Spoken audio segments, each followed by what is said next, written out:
ಆತ್ಮೀಯ ವಿದ್ಯಾರ್ಥಿಗಳೇ, ತಮ್ಮದೇ ಆದ ಯೂಟ್ಯೂಬ್ ಚಾನೆಲ್ KSB ಸ್ಟಡಿ ಪಾಯಿಂಟ್ಗೆ ಸ್ವಾಗತ. ಇವತ್ತು 8ನೇ ತರಗತಿ ಪ್ರಥಮ ಭಾಷೆ ಕನ್ನಡ ವಿಷಯಕ್ಕೆ ಸಂಬಂಧಪಟ್ಟಂತೆ ಗದ್ಯ ಭಾಗ 1 ಮಗ್ಗದ ಸಾಹೇಬ ಅಂತಕ್ಕಂಥ ಒಂದು ಅಧ್ಯಾಯದ ಪಾಠ ಆಧಾರಿತ ಮೂಲ್ಯಾಂಕನ. ಸೊ ಈ ಒಂದು ವಿಡಿಯೋದಲ್ಲಿ ನೋಡೋಣ. ಸೊ ಮರುಸಿಂಚನ ಭಾಗದಲ್ಲಿ ಮೊದಲೇ ಒಂದು ವಿಷಯ ಏನಂತಂದರೆ ಅಭಿವ್ಯಕ್ತಿ ಅಂತಕ್ಕಂಥದ್ದಿದೆ. ಸೊ ಟೋಟಲಿ 25 ಅಂಕಗಳ ಒಂದು ಘಟಕ ಪರೀಕ್ಷೆ ಆಗಿರ್ತದೆ. ಸೊ ಇಲ್ಲಿ ಅದಕ್ಕೆ ಮುಂಚೆ ಏನಂತಂದರೆ ನೀವಿನ್ನೂ ನಮ್ಮ ಚಾನಲ್ ಸಬ್ಸ್ಕ್ರೈಬ್ ಮಾಡಲಿಲ್ಲ ಅಂತಂದರೆ ಸೊ ದಯವಿಟ್ಟು ಸಬ್ಸ್ಕ್ರೈಬ್ ಮಾಡ್ಕೊಳ್ಳಿ ಅಂತ ಹೇಳ್ತಾ ಸೊ ವಿಡಿಯೋನ ಸ್ಟಾರ್ಟ್ ಮಾಡೋಣ. ಮುಖ್ಯ ಪ್ರಶ್ನೆ 1, ಕೆಳಗಿನ ಪ್ರಶ್ನೆಗಳಿಗೆ 4 ಆಯ್ಕೆಗಳನ್ನು ನೀಡಲಾಗಿದ್ದು ಸೊ ಅದಕ್ಕೆ ಸರಿಯಾದ ಉತ್ತರವನ್ನು ನೀವು ಆಯ್ಕೆ ಮಾಡಿಕೊಂಡು ಬರೀಬೇಕು. ಸೊ ಮೊದಲೇ ಪ್ರಶ್ನೆ ಏನಂತಂದ್ರೆ ಕನ್ನಡ ವರ್ಣಮಾಲೆಯಲ್ಲಿರುವ ಒಟ್ಟು ಅಕ್ಷರಗಳ ಸಂಖ್ಯೆ ಸೊ ಎಷ್ಟಿದಾವೆ ತಂದಾಗ ನೀವು ಅಲ್ಲಿ ಬರೀಬೇಕು. ಇನ್ನು ನೆಕ್ಸ್ಟ್ 2ನೇ ಪ್ರಶ್ನೆ ಏನಂತಂದ್ರೆ ಸ್ವತಂತ್ರವಾಗಿ ಉಚ್ಚರಿಸಲ್ಪಡುವ ಅಕ್ಷರಗಳಿಗೆ ಹೀಗೆ ಎನ್ನುವರು. ಸೊ ಇಲ್ಲಿ ಈ ಒಂದು ವಿಡಿಯೋದಲ್ಲಿ ಏನಪ್ಪ ಅಂದರೆ ಮೊದಲಿಗೆ ಪ್ರಶ್ನೆ ಪತ್ರಿಕೆಯನ್ನು ನೋಡೋಣ, ಅದಾದ ನಂತರ ಉತ್ತರ ಸಹಿತವನ್ನು ನೋಡೋಣ. ಇನ್ನು ಅನುಸ್ವಾರ ಮತ್ತು ವಿಸರ್ಗಗಳನ್ನು ಹೀಗೆ ಎನ್ನುವರು ಅಂತೇಳಿ ಒಂದು ಪ್ರಶ್ನೆ ಇದೆ. ಇನ್ನು 2ನೇ ಒಂದು ಮುಖ್ಯ ಪ್ರಶ್ನೆಯಲ್ಲಿ ಅಂತಂದ್ರೆ ಸಂಬಂಧಿ ಪದವನ್ನು ಬರೀಬೇಕು. ಕ ಚ ಟ ಸೊ ಇವೇನಾಗ್ತಾವೆ ಅಂತಂದ್ರೆ ಅಲ್ಪ ಪ್ರಾಣ ಆದ್ರೆ ಗ ಜ ಟ ಸೊ ಇವೇನಾಗ್ತಾವೆ ಅಂತೇಳಿ ಬರೀಬೇಕು. ನೆಕ್ಸ್ಟು ಟ ವರ್ಗ ಮೂರ್ಧನ್ಯ ಅಕ್ಷರಗಳಾದ್ರೆ ಪ ವರ್ಗ ಏನಾಗ್ತಾವೆ ಅಂತೇಳಿ ಬರೀಬೇಕು. ಇನ್ನು ಮುಖ್ಯ ಪ್ರಶ್ನೆ 3ರಲ್ಲಿ ಒಂದು ವಾಕ್ಯದಲ್ಲಿ ಉತ್ತರವನ್ನು ಬರೀಬೇಕು. ಸೊ ರಹೀಮನು ಮಗ್ಗವನ್ನು ಮುಟ್ಟದೆ ಎಷ್ಟು ವರ್ಷಗಳಾಗಿತ್ತು ಅಂಥೇಳಿ ಒಂದು ಪ್ರಶ್ನೆ ಇದೆ. ನೆಕ್ಸ್ಟು ಅಬ್ದುಲ್ ರಹೀಮನ ಹೆಸರೇನು ಅಂತೇಳಿ ಒಂದು ಪ್ರಶ್ನೆ ಇದೆ. ನೆಕ್ಸ್ಟ್ 8ನೇ ಪ್ರಶ್ನೆ ಅಂತಂದ್ರೆ ಇಲ್ಲಿ 4 ವಾಕ್ಯಗಳಲ್ಲಿ ಬರೀತಕ್ಕಂಥದ್ದು. ಸೊ ಹುಸೇನ್ ಸಾಹೇಬರ ವ್ಯಕ್ತಿತ್ವವನ್ನು ವಿವರಿಸಿ ಅಂತೇಳಿ ಒಂದು ಪ್ರಶ್ನೆ ಇದೆ. 9ನೇ ಪ್ರಶ್ನೆ ಶಾಲಾ ವಾರ್ಷಿಕೋತ್ಸವದಂದು ಕರೀಂ ಮಾಡಿದ ಕೆಲಸವೇನು ಅಂತೇಳಿ ಒಂದು ಪ್ರಶ್ನೆ ಇದೆ. ಇನ್ನು ಮುಖ್ಯ ಪ್ರಶ್ನೆ 5ರಲ್ಲಿ ಕವಿ ಪರಿಚಯವನ್ನು ಬರೀಬೇಕು. 10ನೇ ಪ್ರಶ್ನೆ ಏನಂತಂದರೆ ಬಾಗಲೋಡೆ ದೇವರಾಯ ಅಂತಕ್ಕಂಥವರು ಒಂದು ಕವಿ ಪರಿಚಯವನ್ನು ಬರೀಬೇಕು. ಇನ್ನು ಮುಖ್ಯ ಪ್ರಶ್ನೆ 6ರಲ್ಲಿ ಕೆಳಗಿನ ಒಂದು ವಾಕ್ಯ ಅಥವಾ ಎಂತಂದರೆ ಹೇಳಿಕೆಗೆ ಸಂದರ್ಭ ಮತ್ತು ಸ್ವಾರಸ್ಯವನ್ನು ಬರೀಬೇಕು. ದೇವರ ದೊಡ್ಡವನು ದೇವರು ದಯಾಳು ಅಂತಕ್ಕಂಥ ಒಂದು ವಾಕ್ಯಕ್ಕೆ ಏನು ಮಾಡಬೇಕು, ಸಂದರ್ಭವನ್ನು ಬರೀಬೇಕು.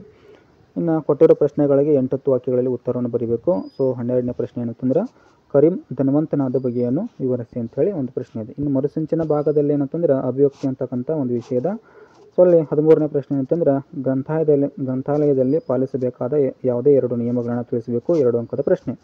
ಇನ್ನು ಶಾಲೆಯಲ್ಲಿ ಮತ್ತು ತರಗತಿ ಕೋಣೆಯಲ್ಲಿ ಪಾಲಿಸಬೇಕಾದ ಸಾಮಾನ್ಯ ನಿಯಮಗಳನ್ನು ಯಾವುವು ಅಂತೇಳಿ ಒಂದು ಪ್ರಶ್ನೆ ಇದೆ. ಸೊ ಇದಕ್ಕೆ ಏನಂತಂದ್ರೆ ಇಲ್ಲಿ ಮಾರ್ಕ್ಸ್ ಇರ್ತದೆ.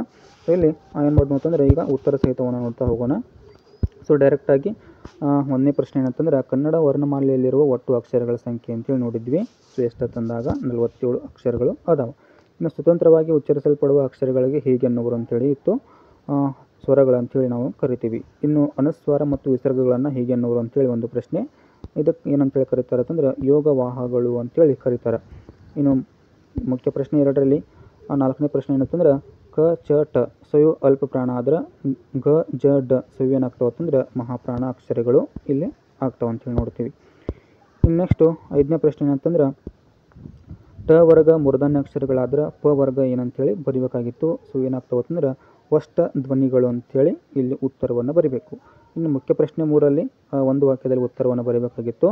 6ನೇ ಪ್ರಶ್ನೆ ಅಂತಂದ್ರೆ ರಹೀಮನು ಮಗ್ಗವನ್ನು ಮುಟ್ಟದೆ ಎಷ್ಟು ವರ್ಷಗಳಾಗಿತ್ತು ಅಂಥೇಳಿ ಪ್ರಶ್ನೆ ಇತ್ತು. ಸೊ ಮಗ್ಗವನ್ನು ಮುಟ್ಟದೆ ಎಷ್ಟು ವರ್ಷಗಳಾಗಿತ್ತು ಅಂದ್ರೆ 20 ವರ್ಷಗಳಷ್ಟು ವರ್ಷ ಆಗಿತ್ತು.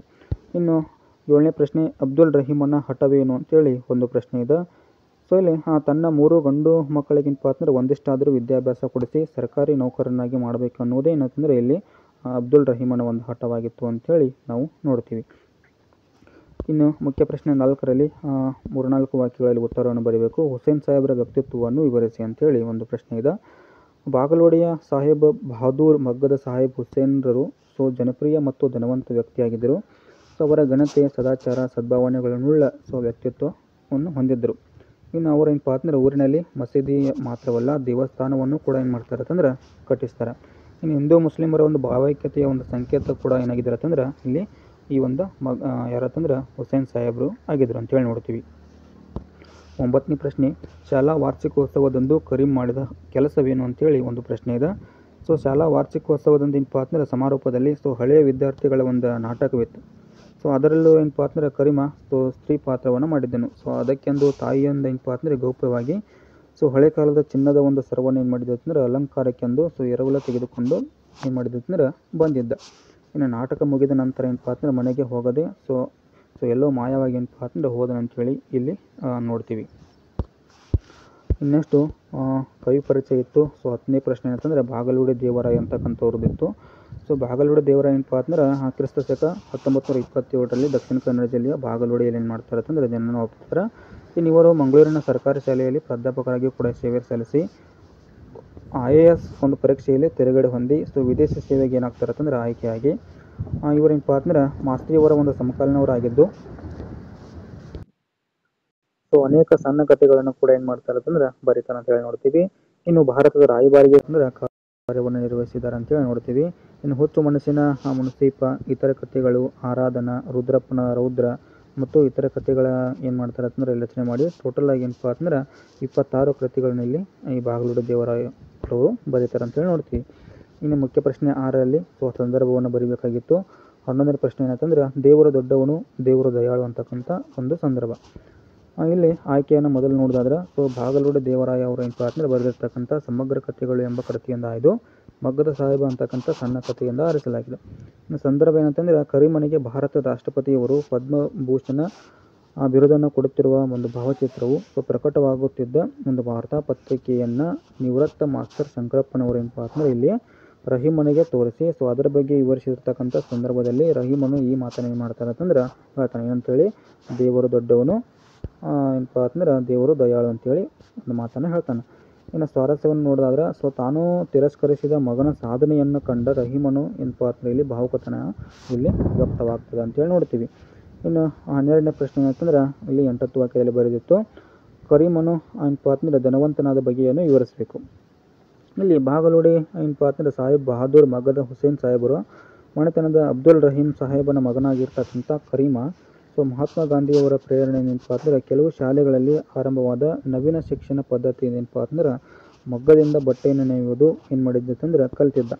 ಹಾಗೂ ಮಗ್ಗದಲ್ಲಿ ಏನಪ್ಪ ಅಂದ್ರೆ ಒಂದು ಪರಿವರ್ತನೆಯನ್ನೇ ಏನು ಮಾಡಿದೆಂದ್ರೆ ತನ್ನ ಬುದ್ಧಿವಂತಿಕೆಯಿಂದ ಏನು ಮಾಡಿದೆಂದ್ರೆ ಮತ್ತು ಕೌಶಲ್ಯದಿಂದ ಏನು ಮಾಡಿದೆಂದ್ರೆ ಮಾಡಿದ್ದ ಅಂತೇಳಿ ನೋಡ್ತೀವಿ. ಇನ್ನು ಅಷ್ಟೇ ಅಲ್ಲದೆ ಅದನ್ನು ಮುಖ್ಯೋಪಾಧ್ಯಾಯರಾದ ಶಂಕರಪ್ಪನವರು ಪ್ರಶಂಸೆ ಮಾಡಿ ಮೇಲಾಧಿಕಾರಿಗಳಿಗೆ ಏನು ಮಾಡಿದೆಂದ್ರೆ ವರದಿಯನ್ನು ಕೊಟ್ಟಿದ್ದರು. ಸೊ ಇದರ ಒಂದು ಫಲಸ್ವರೂಪವಾಗಿ ಕರಿಮನಿಗೆ ಏನಪ್ಪ ಅಂದ್ರೆ ಸರ್ಕಾರದಿಂದ ಒಂದು ಬೆಳ್ಳಿಯ ಪದಕವು, ಒಂದು 100 ರೂಪಾಯಿ ಬಹುಮಾನ ಕೂಡ ಬಂದಿತ್ತು. ಸೊ ಆದರೆ ತಂದೆಯಾದ ಹಠಮಾರಿ ಏನಪ್ಪ ಅಂದ್ರೆ ರಹೀಮ ಸೊ ಇದನ್ನು ಏನಪ್ಪ ಅಂದ್ರೆ ತನ್ನ ಮಗನ ಒಂದು ಮಗ್ಗದ ಹುಚ್ಚನ್ನು ಬಿಡಿಸ್ಬೇಕಂತೇಳಿ ಶಾಲೆಯಿಂದ ಏನು ಮಾಡ್ತಾರೆ ಅಂತಂದ್ರೆ ಬಿಡಿಸ್ತಾರೆ ಅಂತೇಳಿ ನೋಡ್ತೀವಿ. ಇನ್ನು ಇದರಿಂದ ಬೇಸರಗೊಂಡು ಸೊ ಮನೆ ಬಿಟ್ಟು ಹೋಗಿರ್ತಕ್ಕಂಥ ಕರೀಮನು ಒಂದು ಸಣ್ಣ ಪ್ರಾಯದಲ್ಲಿ ಮಗ್ಗದ ಸಹಕಾರಿ ಸಂಘವೊಂದನ್ನು ಏನು ಮಾಡ್ತಾನೆ ಅಂತಂದ್ರೆ ಸ್ಥಾಪಿಸಿ ಸೊ ಅದರ ಅಧ್ಯಕ್ಷನ ಕೂಡ ಆಗ್ತಾನೆ. ಸೊ ಈ ರೀತಿಯಾಗಿ ಏನಪ್ಪ ಅಂದ್ರೆ ಸಾಕಷ್ಟು ಯಶಸ್ಸು ಧನವಂತನೂ ಕೂಡ ಆಗ್ತಾನೆ ಅಂತೇಳಿ ನಾವು ಇಲ್ಲಿ ನೋಡ್ತೀವಿ. ಇನ್ನು ಇವರ ಒಂದು ಸಾಧನೆಗೆ ಏನಪ್ಪ ಅಂದ್ರೆ ರಾಷ್ಟ್ರಪತಿಯವರು ಏನು ಮಾಡ್ತಾರೆ ಅಂತಂದರೆ ಮೆಚ್ಚಿ ಪದ್ಮಭೂಷಣ ಬಿರುದನ್ನು ಕೂಡ ಕೊಟ್ಟು ಏನು ಮಾಡ್ತಾರೆ ಅಂತಂದರೆ ಇಲ್ಲಿ ಗೌರವಿಸ್ತಾರೆ ಅಂತೇಳಿ ನಾವು ನೋಡ್ತೀವಿ. ಸೊ ಹೀಗಾಗಿ ಕರೀಮ ಏನಪ್ಪ ಅಂದ್ರೆ ಈ ರೀತಿಯಾಗಿ ಧನವಂತನ ಆಗ್ತಾನೆ ಅಂತೇಳಿ ಇಲ್ಲಿ ನೋಡ್ತೀವಿ. ಇನ್ನು ಮರುಸಂಚಿನ ಭಾಗದಲ್ಲಿ ಏನಪ್ಪ ಅಂದ್ರೆ ಅಭಿವ್ಯಕ್ತಿ ಅಂತಕ್ಕಂಥ ಒಂದು ಅಧ್ಯಾಯ ಇತ್ತು. ಸೊ ಅದರಲ್ಲಿ 13ನೇ ಪ್ರಶ್ನೆ ಏನಂತಂದ್ರೆ ಗ್ರಂಥಾಲಯದಲ್ಲಿ ಪಾಲಿಸಬೇಕಾದ ಯಾವುದೇ 2 ನಿಯಮಗಳನ್ನು ತಿಳಿಸಿ ಅಂತ ಒಂದು ಪ್ರಶ್ನೆ ಇತ್ತು. ಸೊ ಮೊದಲಿಗೆ ಏನು ಮಾಡಬೇಕಪ್ಪ ಅಂದ್ರೆ ಶಾಂತತೆಯನ್ನು ಕಾಪಾಡಬೇಕು. ಸೊ ಸರದಿಯಲ್ಲಿ ನಿಂತು ಪುಸ್ತಕವನ್ನು ಪಡಿಬೇಕು. ಇನ್ನು ಪುಸ್ತಕ ಓದಿ ಏನಪ್ಪ ಅಂದ್ರೆ ಒಂದು ಸಕಾಲದಲ್ಲಿ ಹಿಂತಿರುಗಿಸುವುದು. ಸೊ ಇವೆಷ್ಟು ನಿಯಮಗಳನ್ನು ಇಲ್ಲಿ ಬರೀಬೇಕು. 14ನೇ ಪ್ರಶ್ನೆ ಅಂತಂದ್ರೆ ಶಾಲೆಯಲ್ಲಿ ಮತ್ತು ತರಗತಿ ಕೋಣೆಯಲ್ಲಿ ಪಾಲಿಸಬೇಕಾದ ಸಾಮಾನ್ಯ ನಿಯಮಗಳು ಯಾವಂತೇಳಿ. ಸೊ ಶಾಲೆಗೆ ಏನಪ್ಪ ಅಂದ್ರೆ ಇಲ್ಲಿ ಪ್ರತಿನಿತ್ಯ ಹಾಜರಾಗುವುದು ಇದೊಂದು ನಿಯಮ. ಇನ್ನು ಕಡ್ಡಾಯವಾಗಿ ಸಮವಸ್ತ್ರ ಧರಿಸುವುದು, ಆಮೇಲೆ ಮನೆಗೆಲಸವನ್ನು ತಪ್ಪದೇ ಮಾಡುವುದು, ಆಮೇಲೆ ಶಾಲಾ ನಿಯಮಗಳನ್ನು ಚಾಚು ತಪ್ಪದೆ ಏನಪ್ಪ ಅಂದ್ರೆ ಇಲ್ಲಿ ಪಾಲಿಸುವುದು. ಇನ್ನು ಅನ್ಯರೊಂದಿಗೆ ಏನಪ್ಪ ಅಂದ್ರೆ ಸಂಯಮದಿಂದ ವರ್ತನೆಯನ್ನು ಮಾಡುವುದು. ಸೊ ಒಂದು ಒಳ್ಳೆಯ ರೀತಿಯ ಒಂದು ನಿಯಮ ಅಂತೇಳಿ ನೋಡ್ತೀವಿ. ಸೊ ಇದಿಷ್ಟೇನಪ್ಪ ಅಂದ್ರೆ ಮಗ್ಗದ ಸಾಹೇಬ ಅಂತಕ್ಕಂಥ ಅಧ್ಯಾಯದ ಒಂದು ಪಾಠ ಆಧಾರಿತ ಮೌಲ್ಯಾಂಕನವನ್ನು ಈ ಒಂದು ವಿಡಿಯೋದಲ್ಲಿ ನೋಡಿದ್ದೀವಿ. ಇನ್ನು ಈ ಒಂದು ವಿಡಿಯೋನ ಆದಷ್ಟು ನಿಮ್ಮ ಸ್ನೇಹಿತರಿಗೆ ಶೇರ್ ಮಾಡಿ ಅಂತ ಹೇಳ್ತಾ, ಆಮೇಲೆ ನಮ್ಮ ಚಾನೆಲ್ನ ಸಬ್ಸ್ಕ್ರೈಬ್ ಮಾಡಿ ಅಂತ ಹೇಳ್ತಾ ಈ ಒಂದು ವಿಡಿಯೋನ ಇಲ್ಲಿಗೆ ಮುಗಿಸ್ತಾ ಇದ್ದೀನಿ. Thank you.